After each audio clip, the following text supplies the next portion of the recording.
Good afternoon, Tony here. Today we're going to be making Rivet Gardner's Ukrainian Ikra.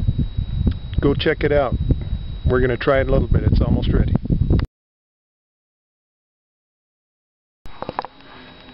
Alright, Sherilyn's going to try Rivet Gardner's, Grandma Vicky's Ukrainian Ikra. Go ahead, Sherilyn. Give it a shot.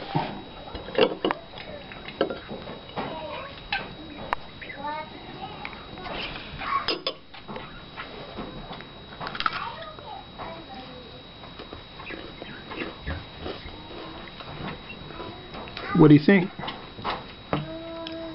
I think it's really good. It's perfection. Perfection? Mm-hmm. Cool. We'll have to make this again, huh? Mm-hmm. Really tasty stuff.